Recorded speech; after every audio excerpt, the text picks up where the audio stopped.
பழனி தங்கவேல் சுவாமிகள் எண்ணற்ற சித்தர் பெருமக்களையும் மகான்களையும் பெற்றெடுத்த புண்ணிய பதி பழனிமலையும் மலை சார்ந்த பகுதியும் என்பதால் சித்த புருஷர்கள் இந்த இயற்கை சூழலை தேடி வந்து குடிகொண்டார்கள் போலிருக்கிறது. மலை என்றாலே மூலிகை வளத்துக்கு பஞ்சம் இருக்காது. பொதுமக்களின் நோய்களை தீர்ப்பதே ஒரு வகை சித்து வேலை. மூலிகையின் உதவியோடு இதை செய்து காட்டியவர்கள் சித்தர்கள். அனைத்து நோய்களுக்கும் மூலிகை உண்டு. ஆனால் அனைத்து மனிதர்களுக்கும் மூலிகை இல்லை என்பது பழனியில் சித்தியான போகரின் வாக்கு. மூலிகை என்பது என்ன? நோய் தீர்க்கும் ஆற்றல் உடைய ஒரு தாவரம்தான் மூலிகை. அது எப்படி இருக்கும்? எப்படி கண்டுபிடிப்பது? எல்லோரும் அதை கண்டுபிடிக்க முடியுமா? இப்படி ஏராளமான கேள்விகள் எழும். மூலிகை என்பது செடியாக, கொடியாக, வேராக, காயாக, பழமாக, பூவாக, விதையாக இவ்வாறு எப்படி வேண்டுமானாலும் இருக்கலாம். இவற்றை சாமானியர்களால் கண்டுபிடிக்க முடியாது. இவற்றை பற்றிய அறிவும் ஆற்றலும் உள்ளவர்களால்தான் சரியான மூலிகையை இனம் கண்டறிய முடியும். அதோடு இறையருளும் கூடி இருந்தால்தான் இது சாத்தியம். இதெல்லாம் அந்த காலத்தில் சித்தர்களுக்கே சாத்தியமாயிற்று. சித்தர்கள் என்பவர்கள் அதிசய புருஷர்கள் என்றாலும் மக்களின் நலனை முன்வைத்தே அவர்களுடைய செயல்கள் இருக்கும்.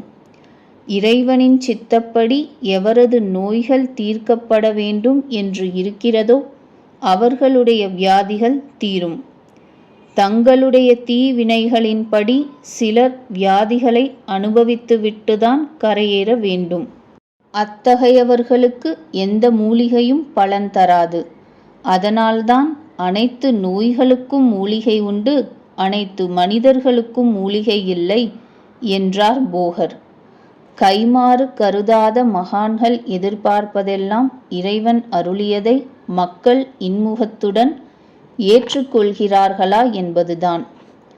இன்னல் படுபவர்களுக்கு இருப்பதை கொடுக்க வந்தவர்களே சித்த புருஷர்கள். இருப்பதையும் பிடுங்குவதற்கு வந்தவர்கள் அல்லர். அதே நேரம் சித்தர் என்ற போர்வையில் உலவும் சில பலே ஆசாமிகளும் உண்டு. இவர்கள் பொதுமக்களுக்கு ஆசை காண்பித்து அறிவு மயங்கச் செய்து விடுவார்கள். மக்களில் சிலரும் தங்களுடைய பேராசையால் அந்த போலி ஆசாமிகளிடம் தாங்கள் வைத்திருப்பதை இழந்துவிடும் சம்பவங்களும் அதிகம் நடப்பதுண்டு. முருகப்பெருமானின் அறுபடை வீடுகளுள் பிரதானமானது பழனி. மாம்பழத்துக்காக கோபம் கொண்டு மலையேறிய முருகப்பெருமானை பழம் நீ என்று அவ்வை பிராட்டியார் அழைத்த காரணத்தால் இந்த மலை பழனி என்று ஆனதாக புராணம் சொல்கிறது. சித்த புருஷர்களில் பிரதானமானவரான போகர் ஆராதித்த பெருமைக்குரியது பழனிமலை. நவபாஷாணத்தால் உருவான முருகனின் திருவடிவை தண்டாயுதபாணி என்கின்ற திருநாமத்துடன் போகர் ஸ்தாபித்தார்.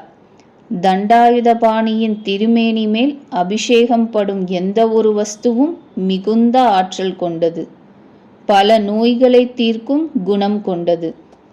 பழனி தண்டாயுதபாணியின் ஆலயத்துக்குள் போகருக்கும் ஒரு சந்நிதி உண்டு. தற்போது நாம் காணும் போகர் சந்நிதியின் அடியில் ஒரு நிலவரை பாதை உண்டாம். தான் சித்தியாகும் நாள் வந்துவிட்டதை உணர்ந்து அதனுள் புகுந்தவர் பிறகு மீளவில்லை என்பார்கள். அந்த நிலவரையின் பாதை உள்ளே நீண்டு தண்டாயுதபாணியின் கருவறை வரை செல்லும் என்று சொல்வார்கள். தன் இஷ்டமூர்த்தியுடன் தன்னை இணைத்து கொண்டார் போகர் என்பார்கள்.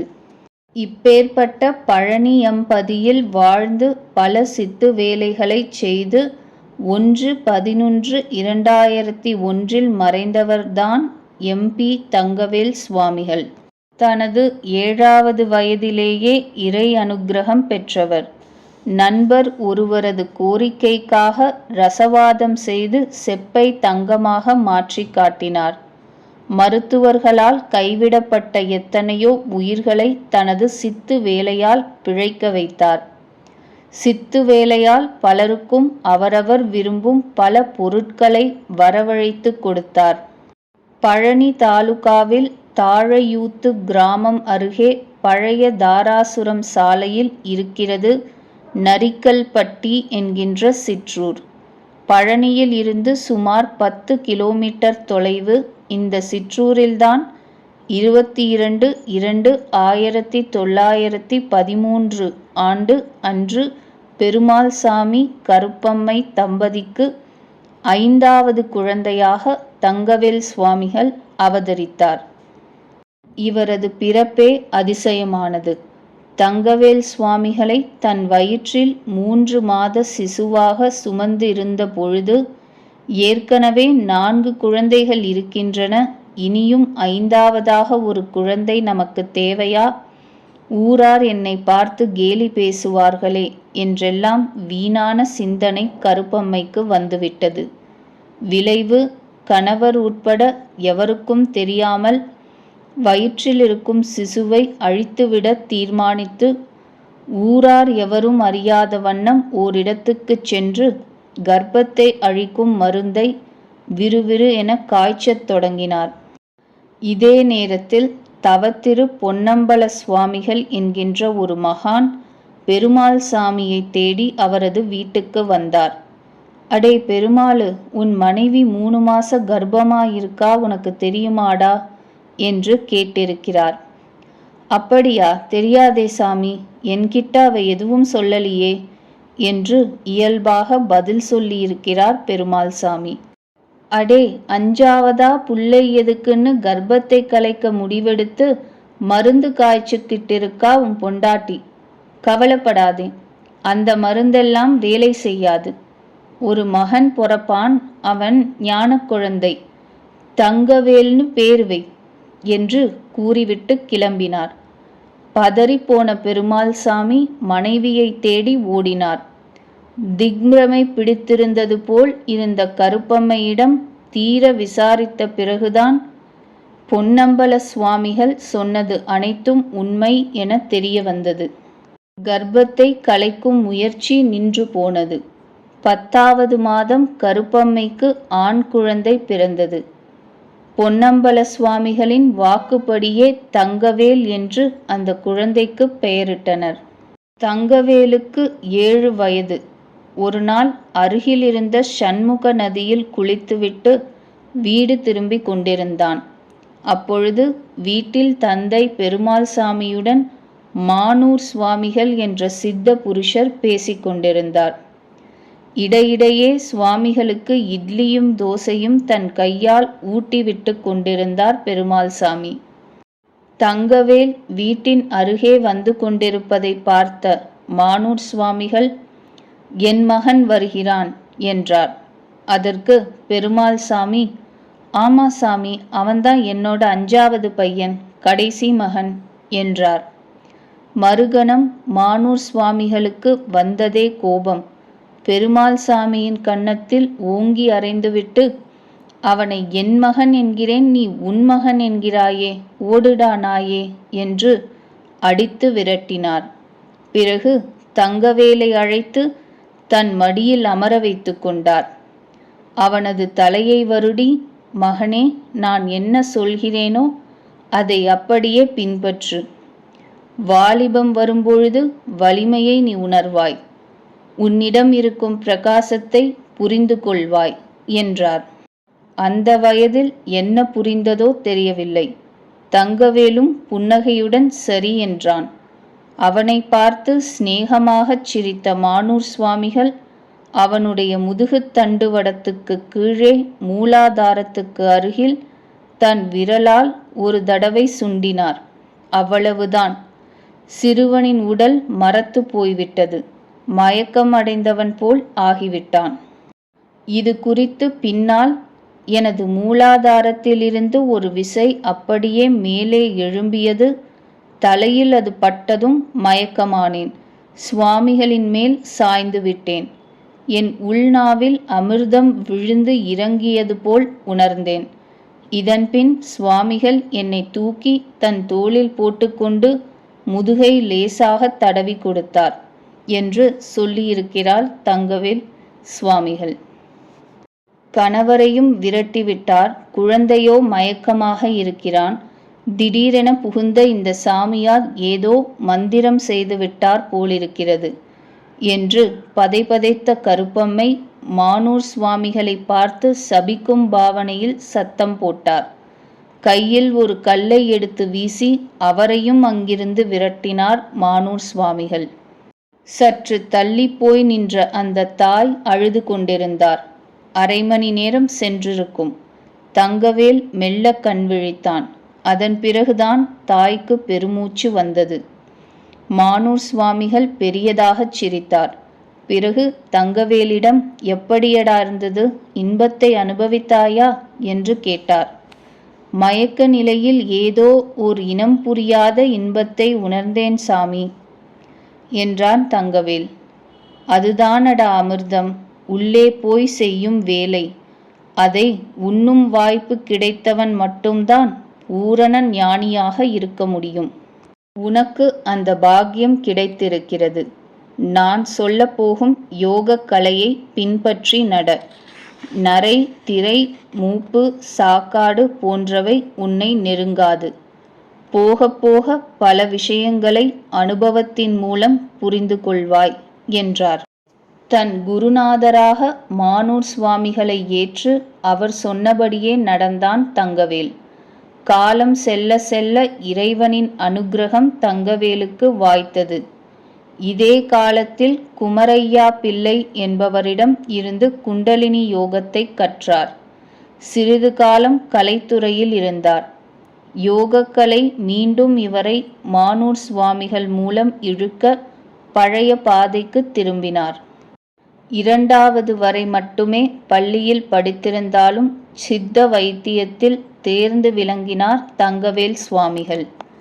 அவரது வைத்தியம் கைமேல் பலன் தந்தது. சொன்ன வாக்கும் பலித்தது. ஒருமுறை ஏதோ கோபத்தில் தன் அண்ணன் சிவசங்கரனுக்கு குழந்தை பிறக்கவே பிறக்காது என்று சொல்ல அந்த தம்பதிக்கு பல காலமாக குழந்தையே பிறக்கவில்லை. அதன் பிறகு தங்கவேல் சுவாமிகள் சாபத்தை விலக்கிக் கொண்ட பிறகுதான் அவர்களுக்கு குழந்தை பிறந்தது.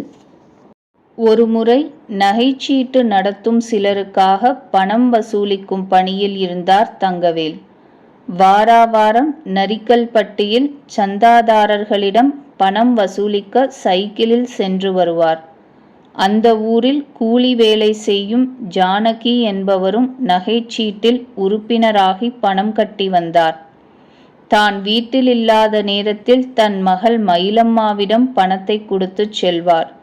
ஆனால் தொடர்ந்து 2 ஞாயிற்றுக்கிழமைகள் தன் தாய் கொடுத்து வைத்திருந்த பணத்தை மயிலம்மாள் தங்கவேலிடம் கொடுக்கவில்லை. வேறு ஏதோ ஒரு விளையாட்டில் அந்த பணத்தை இழந்திருந்தாள். விஷயம் அம்மாவுக்கு தெரிந்தால் திட்டுவாரே என்பதற்காக பணத்தை தங்கவேலிடம் கொடுத்து விட்டதாக தாயிடம் பொய் சொல்லி இருக்கிறாள். தங்கவேலோ பணம் தரவே இல்லை என்று ஜானகியிடம் கூறினார். மகளின் மேல் வைத்த நம்பிக்கையை மகானான தங்கவேல் மேல் வைக்கவில்லை ஜானகி. விளைவு, என் மகளிடம் பணத்தை வாங்கி கொண்டு இல்லை என்று நீ சாதிக்கிறாய். இதை நான் விடப்போவதில்லை. மாரியம்மன் கோயிலுக்கும் சவுடம்மன் கோயிலுக்கும் சென்று மண்ணை வாரி தூற்றிவிட்டு வரப்போகிறேன். அதன்பின் உனக்கு தண்டனை கிடைக்கும் என்று உள்ளூர் கோயில்களுக்குச் சென்று மண்ணை வாரி தூற்றினார். இத்தனைக்கும் உள்ளூர் பிரமுகர் ஒருவர் தங்கவேலின் சித்த அனுபவம் பற்றி லேசுபாசாக கூறிவிட்டு, உன் மகளிடம்தான் தவறு இருக்கும், நல்லவர்கள் மேல் பழி சொன்னால் அதன் பலன் உன்னையே திருப்பித் தாக்கும் என்று இருக்கிறார். அதுபோலத்தான் ஆயிற்று. விடிவதற்குள் தாய்க்கும் மகளுக்கும் வயிற்று வலி ஏற்பட்டு மறுநாள் காலை உடல்நிலை ஏகத்துக்கும் மோசமானது. தவறு செய்துவிட்டோமோ என்று அந்த தாய் புலம்பினார். ஊர்க்காரர்கள் ஓடிப்போய் தங்கவேலிடம் விஷயத்தை கூறி அவர்கள் இருவரையும் காப்பாற்றும்படி வேண்டினர். அவர்கள் வீட்டுக்குப் போன தங்கவேல் தன் குருநாதரான மானூர் சுவாமிகளை மனதுக்குள் பிரார்த்தித்து, தவறுகளை மறந்து இந்த இருவரையும் காப்பாற்றுங்கள் என்று வேண்டி தாய் மற்றும் மகளின் நெற்றியில் திருநீறு இட்டதுடன் அவர்களின் வாயிலும் சிறிதளவு போட்டார். அடுத்த சில நிமிடங்களில் இருவரும் இயல்பான நிலைக்கு வந்து தங்கவேலை வணங்கி மன்னிப்பு கோரினார்கள். சித்தர்களின் பெருமையை சொல்வதற்கு ஒரு கூட்டம் தாராபுரத்தில் நடந்தது. அதில் கலந்து கொண்டு பேசிய பழனியைச் சார்ந்த பேராசிரியர் கண்ணன் என்பவர், சித்தர்கள் அதை செய்தார்கள் இதை செய்தார்கள் என்றெல்லாம் பேசுகிறோமே தவிர, இன்றைக்கு அவர்களது பாதையை அடியொற்றி வருபவர்கள் அப்படி ஏதேனும் சாகசங்கள் செய்ய முடியுமா என்பதே சந்தேகம். இன்றைக்கு ரசவாதம் என்பது ஏட்டளவில் மட்டும்தான் இருக்கிறது. யாரேனும் இது உண்மைதான் என்று செய்து காட்டி நிரூபிக்க முடியுமா என்று உணர்ச்சி வசப்பட்டு பேசினார். இந்த கூட்டத்தில் தங்கவேல் சுவாமிகளும் கலந்து கொண்டார். பேராசிரியரின் பேச்சு அவரை வெகுவாக பாதித்தது. எனவே தான் பேசும்பொழுது எல்லாமே இன்றைக்கும் சாத்தியம்தான். சித்து கைகூடியவருக்கு ரசவாதம் என்பது சாதாரணமான நிகழ்வுதான். நான் செய்து காட்டுகிறேன். இதற்கான நாளை பிறகு நான் சொல்கிறேன் என்று அறிவித்தார். அதோடு நில்லாமல் தன் வீட்டிலேயே ரசவாதம் நிகழ்த்தவும் நாள் குறித்தார்.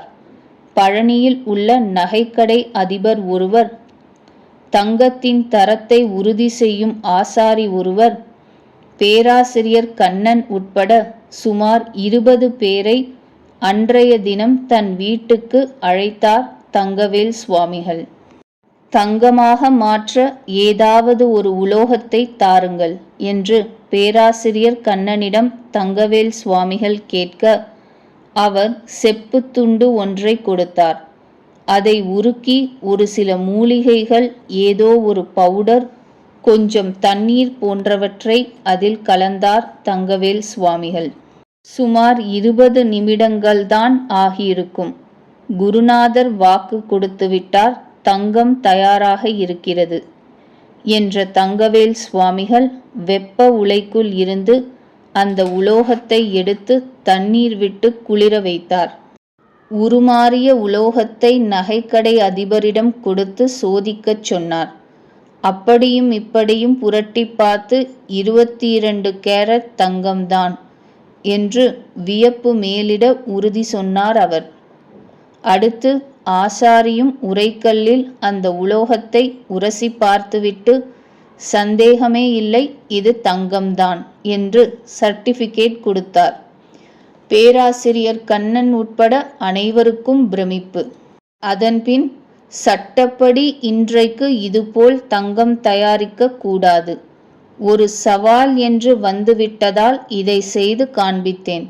சில வகை மருந்துக்காக ரசவாதம் செய்வது இன்றும் நடைமுறையில் இருக்கிறது.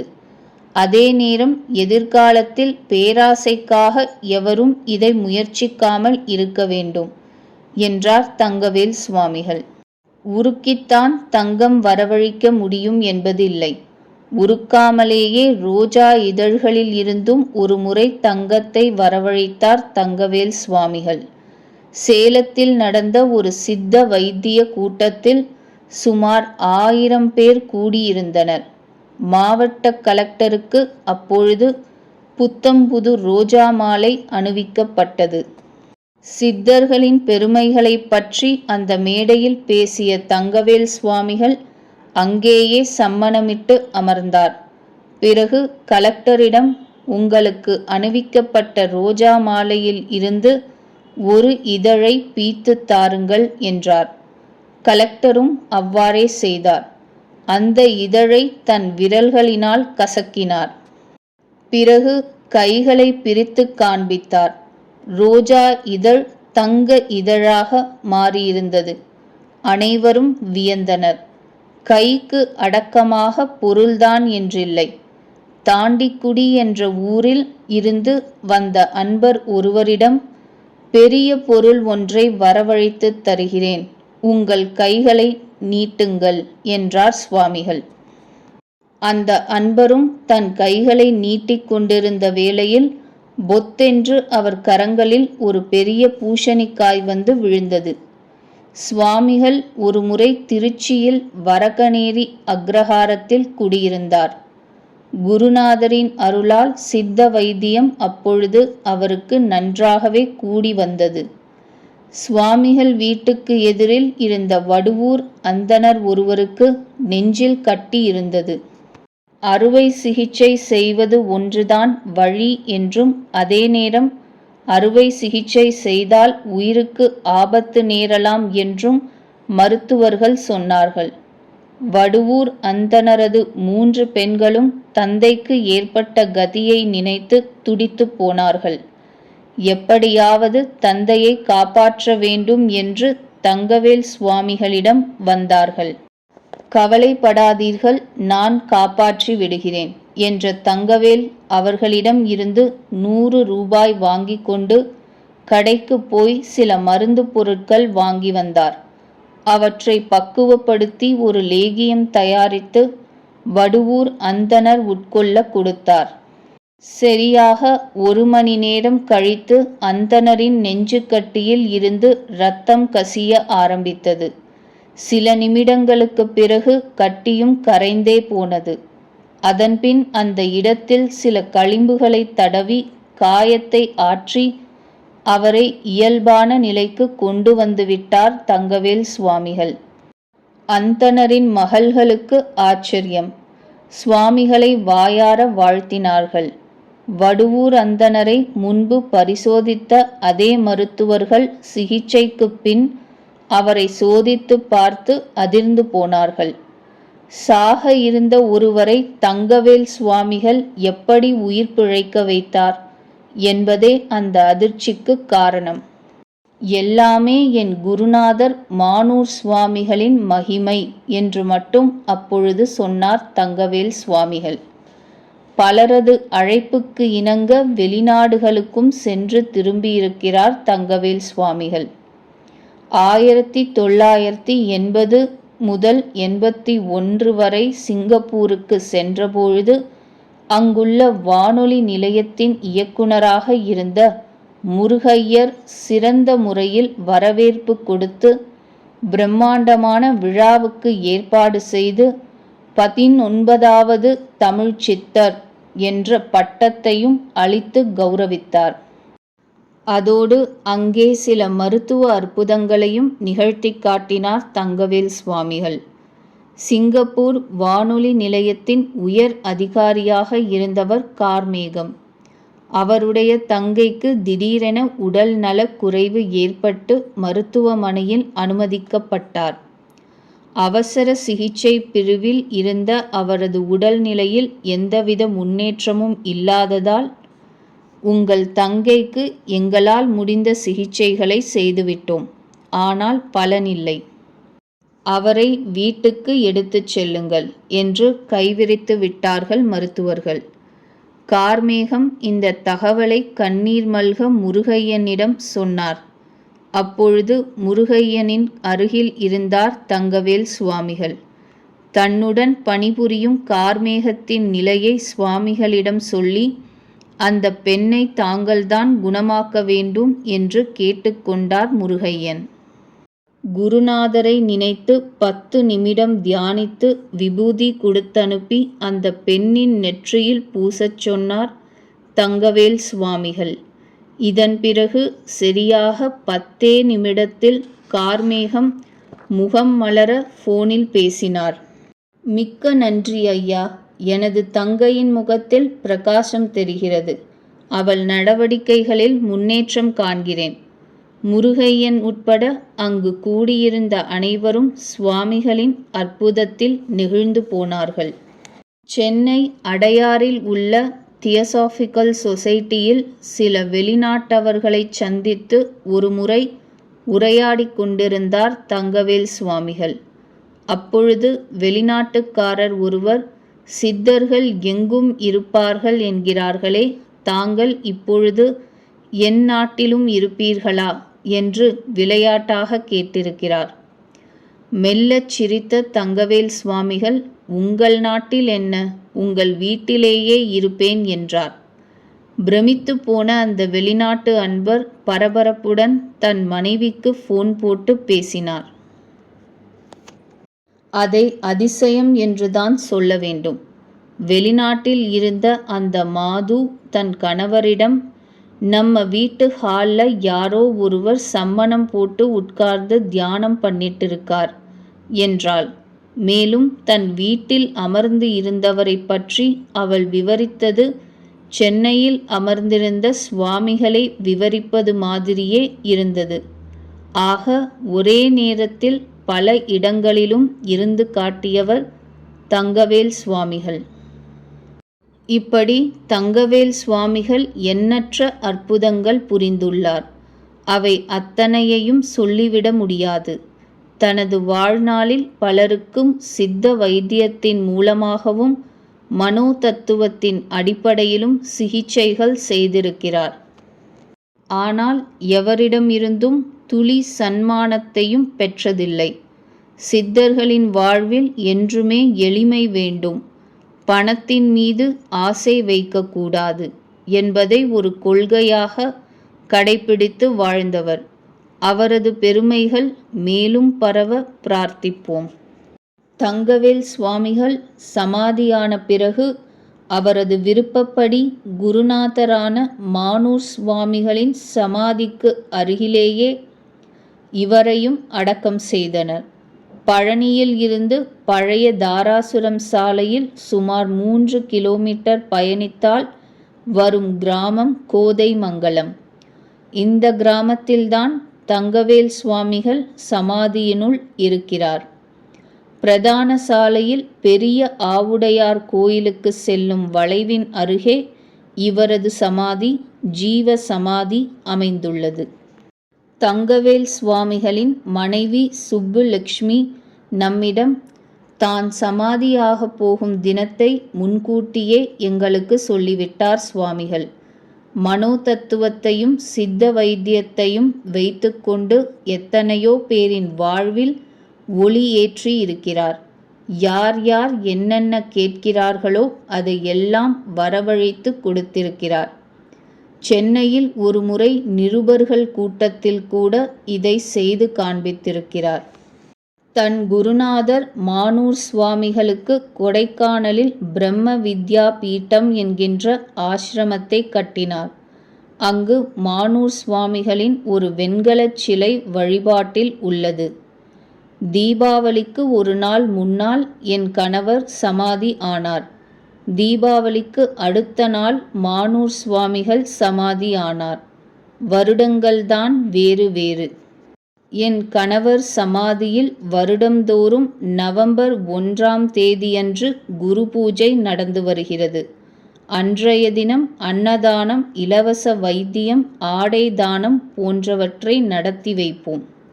அவர் இட்ட பணிகளை தற்பொழுது நான் பூர்த்தி செய்து வருகிறேன். சமாதி அமைந்துள்ள இடத்தை சுற்றி கட்டுமான பணிகள் தற்பொழுது நடந்து வருகின்றன என்றார். தவிரவும் வெள்ளி, பௌர்ணமி மற்றும் அமாவாசை தினங்களின் போது இந்த சமாதிக்கு சிறப்பு வழிபாடுகள் நடந்து வருகின்றன.